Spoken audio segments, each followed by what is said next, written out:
pushy broad from the Bronx, New York. Follow her voice, a stray dog is nice. She's a pushy broad from the Bronx, oh yeah. Don't be surprised if you wanna listen twice. Make decisions, find the right choice. Know yourself better, find your own voice. It's okay if you need help today, cause everybody needs a little push. From the pushy broad from the Bronx, New York.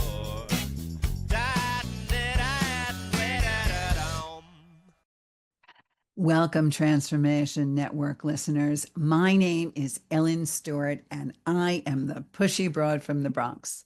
Welcome to my show, Recovery Recharged, where I share advice and support from experts like myself in addiction and recovery. This is the summertime show. This will talk about the summer in the Northern Hemisphere and what it's like to be out there having a great time swimming and tennis and golf and all the things we want to do that involve socializing, right? Seeing our friends, doing stuff that we wouldn't normally do because we're not hibernating. How do we survive summer? Especially if we decide that we're not drinking. I have not met one client in early recovery that has said to me, I can easily manage to have a good time without drinking or drugging. I don't think any client in early recovery understands anything else but having a good time equates to drinking myself under the table or getting high. So we're going to talk a little bit today. I have questions from the audience. This is a call-in show. We will take your questions anonymously. You can give them to our producer and she will give it to me. 800-930-2819. If you want to ask a question about sober socializing, thriving, not just surviving, summer parties, then pick up the phone for the next 25 minutes and I will answer you directly. So, we all face this problem. Even the pushy broad who has 39 years clean and sober, sitting around with my friends, and they're drinking all kinds of luscious cocktails and tasty beers and going to ball games and tennis games and all of that stuff, trying to navigate, turning around to them and saying, I'm not drinking. So let's see what that's like. All right. Jessica, what's our first question? Sure. Linda from Atlanta. I'm new to sobriety and still want to attend barbecue gatherings with my friends who drink. Any tips for managing conversations when people ask why I'm not drinking? So many people ask me this question. I'll tell you. The pushy broad is going to tell you straight up. It's nobody's business why you're not drinking. Doesn't matter. What matters is that you stand and say, I'm not drinking. You don't have to say things like, I'm an alcoholic or I just got out of rehab. That is not, those words shouldn't come out of your mouth. What should come out of your mouth is, alcohol and I just don't mix. Or I feel healthier when I don't drink. Or even, I'm not drinking today. Or even, I'm doing a lot of stuff later on and I need a clear head, so I'm not drinking. Or I'm driving this evening. Or I'm focusing on my health right now. Any one of those things. But the most important thing to this particular response is when you say, I'm not drinking tonight, or I'm focusing on my health right now, to completely divert the conversation and ask a question yourself. Like, how are you? What's going on in your life? Don't leave it open-ended and hanging so that they can come back with the question, well, why aren't you drinking? Or maybe just have one, it's no big deal. Or don't you want to celebrate? This really looks very good and this Bloody Mary is perfect with breakfast and all that other kind of stuff that comes out of their mouth if you leave the silence and the question open. So turn around and say, I'm not drinking tonight. Anyway, what's going on with you? What's the next thing happening in your life? Also, if you have a drink in your hand of any kind, people won't say to you, how come you're not drinking? So get one of those zero alcohol beers. Okay. I enjoy a zero alcohol Heineken, no alcohol whatsoever. To me, it tastes just like the regular Heineken, and I can have it with a hot dog and fries at the ball game, and I don't feel guilty, and I haven't broken my sobriety. If you have a drink in your hand, even ice in a glass with whatever it is, people will stop asking you these questions. But focus on diverting your attention elsewhere and diverting their attention elsewhere. Move on to the next conversation. Okay, what else have we got, Jessica? This one's from Susan. What's a good exit strategy when I'm at a party and feel like I've overstayed my comfort zone? Mm, a couple of things. If you are having trouble because the triggers are there and you're tempted to drink, I need you to get the heck out of there. I need you to leave. And sometimes that's hard to do. I get it. You say it's not so easy, or you don't want to. You have this fear of missing out and all that other stuff. So you have to, number one, bring a buddy who's also not drinking so the two of you can do stuff together and hold each other up and support each other. Number three, decide that maybe you're going to have an early exit strategy from the beginning before you even walk out the door. I'm only going to stay there for 2 hours and then I'm going to make another appointment so that I have to go, right? Or you can do things while you're at the party. You can help clean up. You can help serve. You can do things to take your mind off the cravings because cravings only last 30 to 60 seconds. So if you just get over that hump, then you can worry about it when it comes around again. Divert your attention, distract yourself, and plan with a buddy to leave early. Or just like you do on a blind date, if it isn't going very well, you can have a friend call you and say, okay, it's time to leave. Well, you pick yourself up and say, I'm done here, and walk out the door. Jessica, do those seems like reasonable suggestions? Could you see? Um, What they're do you think? they're they're a lot more mature than I am because I'm a fan of just quietly slipping out without saying a word to anyone. And I understand that, but still, flipping out means that one may have the greatest chance of drinking, or at least feeling so bottled up about it that when you leave the party, the first thing you want to do is go to a liquor store, Totally, right? totally. So what happens is, I want you to say to yourself, be honest with yourself, this is serious. I am thinking about it and I'm in danger of losing my sobriety because you are, because one drink can send the spiral down, right? Because when we know if we're in recovery, one drink isn't enough, right? In recovery, we know 1,000 is isn't too many and one drink isn't enough. So one drink is going to do us in. So the moment we're feeling uncomfortable, even if it means doing that ourselves or saying goodnight because we're not feeling well or we have something else to do, it's imperative that we remove ourselves from dangerous situations.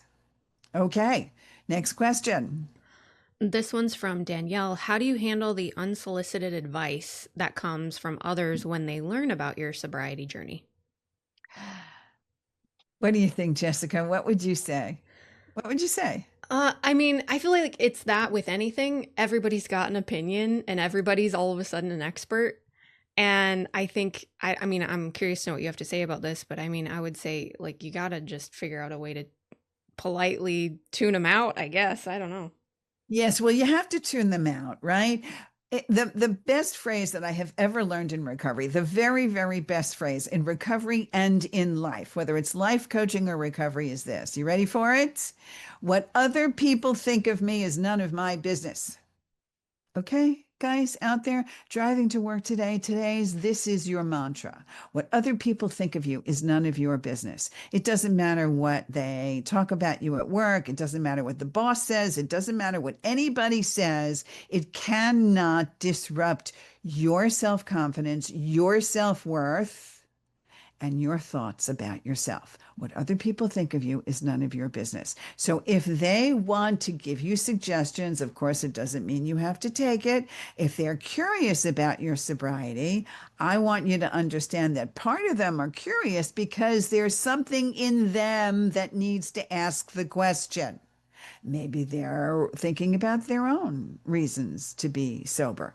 There is something called sober curious.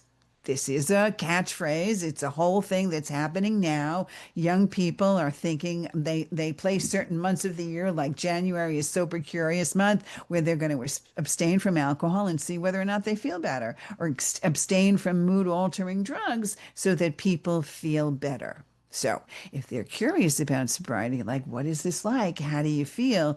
Absolutely talk about how great it is to be in recovery. But if they're going to give you advice and you think it's worthwhile, that's great. If you don't think it's worthwhile, like, some people say, "Oh, come on, you can handle one or two. It's really no big deal. I mean, or you can start that tomorrow, like on a diet, right? You can have your cheesecake today and you can start on your diet tomorrow. It's like you will just have a couple of beers for dinner and then you could be sober tomorrow." You politely thank them for their interest and then pivot and ask them about their own life. I have found that no matter what, you can sidestep every uncomfortable conversation about yourself if you shift the focus of attention on the person who's asking.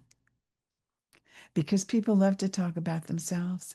So get that person talking about themselves, and they'll completely forget about what they were talking to you about. And you won't have to put up with their unsolicited advice. Boundaries are good, and it's easy to do that when we do some deflecting. Okay, Jessica, next. Okay, I have an answer to the next one. Okay. Stephanie wants to know, can you share some go-to mocktail ideas that feel inclusive without drawing attention to the fact All that I'm not right. drinking? What do you think? Um, Jessica, do you have a good mocktail recipe? What do you think? well, here's my thing because I also don't drink pop. It's just not like a thing for me. And so I am a fan of just a glass of soda water with a lime in it because then it can look like you're drinking, really anything. But then it's the lime, I think, that like makes it look like you have a drink. And also, I just think that's delicious and hydrating. And so that works really well. It does. And did you say you don't drink alcohol? I don't drink pop. I drink alcohol once in a while. But I see. yeah, but like for mocktail stuff, like sometimes a lot of like the really like newer mocktail stuff has a lot of sugar in it still. Yeah. And so I like to stay away from a lot of sugar. I understand. Look, I have been in recovery for a very long time, and it doesn't mean that I haven't worked behind the bar. Okay. I've been a bartender. I've worked behind the bar. I've handled and made drinks for people. I stayed clean and sober no matter what. But I'm telling you right now, there are many people out there that I knew I had to put a limit on how much they were drinking because they were not functioning well. So I would serve them two drinks, and then the next couple of drinks might have been exactly the same thing without the alcohol. I make a really mean tequila sunrise, a whiskey sour, a mojito, a pina colada without any alcohol at all. The funny thing And is, they don't even notice. they don't even notice. That's right. You see people that are trying to saunter out and they think they're stoned and there's no liquor in their drink. That is so amazingly psychological. It really is. And I'll tell you something else. One of the best ways to make you feel good about what you're drinking is not only to do something like with the garnish, like a cherry or a lime or lemon or something, but to put it in a really pretty cocktail glass. right? Take out the champagne glass, take out the nice wine glass, take out the nice tumbler like you would for whiskey, and make yourself a mocktail. I have a It question on feels that. so good. Go ahead. Is that, I'm just because I am actually truly curious, is that triggering at all for people in early sobriety to like drink out of like kind of a glass, or like let's say you used to drink a lot of wine and then you go to like put something that's not wine in a wine glass? Is that triggering at all? It may be for some people. I can't say definitely it's not, but I can tell you that in a lot of cases, someone feels better, especially when you're out with people, because you feel more comfortable. Sure. You don't feel as if you're sipping a can of soda pop through a straw. You know what, Sure. So in this way, it's comfortable. And there are many non-alcoholic wines that are being served.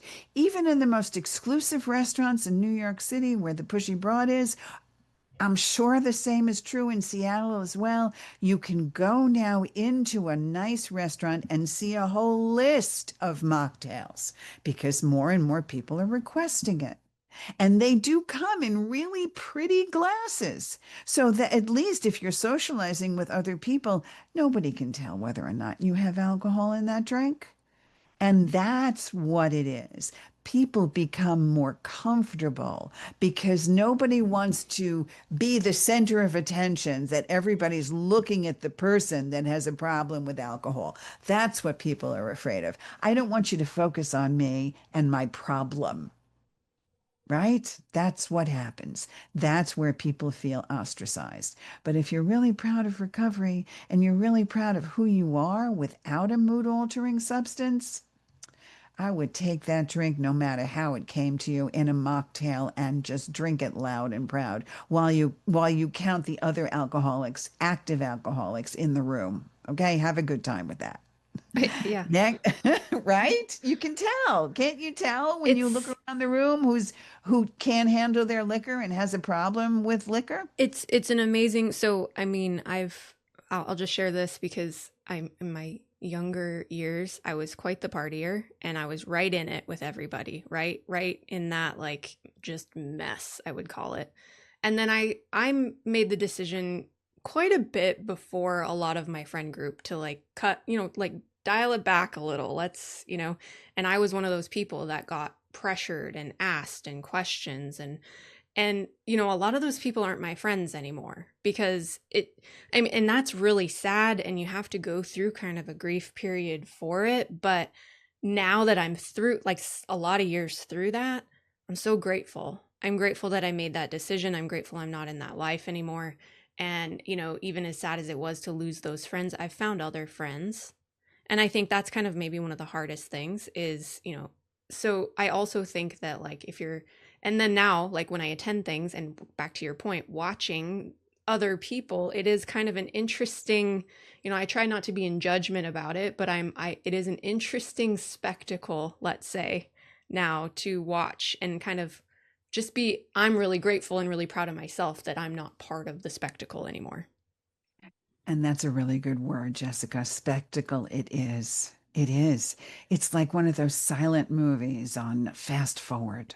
You can see who is abusing alcohol, and whether they're abusing alcohol or whether they're addicted to alcohol or whether you're seeing full-blown alcoholism. People change under the influence. Maybe there's somebody there that is completely over the moon and becomes very happy and giddy and extroverted and carries on and makes a scene. Or maybe there's somebody that is always getting into fights and slobbering over everything and is handsy with everybody around them. Or maybe there's somebody that just goes off into a corner and is more introverted because they bring it inward when they are inebriated.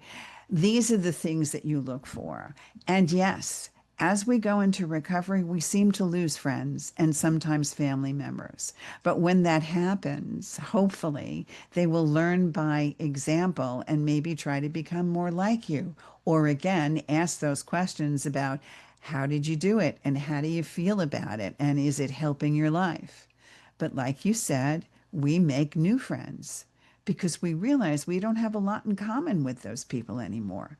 And we know that we can have a good time without always focusing on when do I get high again? When do I get to drink? When do I get to have a joint? When can I do a line? Whatever it is, people that abuse drugs or understand that they can only have a good time with substance use will be focused on when they get their next high. And that's something that people in recovery no longer have in common with them. So, next, Jessica, we have time for a couple more. Yeah, this one is about travel and it's from Sean. How can I enjoy cultural experiences like wine tasting tours or brewery visits that involve alcohol without feeling left out? Yeah, that's a toughie. That really is. And Sean, I'm speaking from personal experience. I spent a month in Europe in May. I was in Scotland, okay, which was really, really, really big on its whiskey. Scottish whiskey, my God, it's wonderful and it's fantastic. There's no question. I spent some time in France and in Switzerland. And of course, we know that's wine country for sure. And it's gorgeous and wonderful. And there are vineyards and there are plants. And I went to various different whiskey tastings and wine tastings and did not touch a drop. But what I did do, because I have a foundation, was I got a chance to smell it. So the whiskey would be passed around and I would be able to smell the different kinds of whiskey and see how it was brewed and determine the flavors without tasting. The same thing with wine. But I can tell you in France, there were many French restaurants that had zero alcohol wine and even at the wine tastings. So I could ask for non-alcoholic wine to participate. But again, if you find this difficult and you find that it's too much of a trigger, then you can't stand in the room when everybody is tasting alcohol on tour. You can't. You just have to say, you know what? I'm going to do another tour that doesn't involve something like that. You have to know yourself and realize that your sobriety is worth everything, everything, because without that, you basically have nothing. So, very cautiously go on those tours. Okay, Jessica, what else?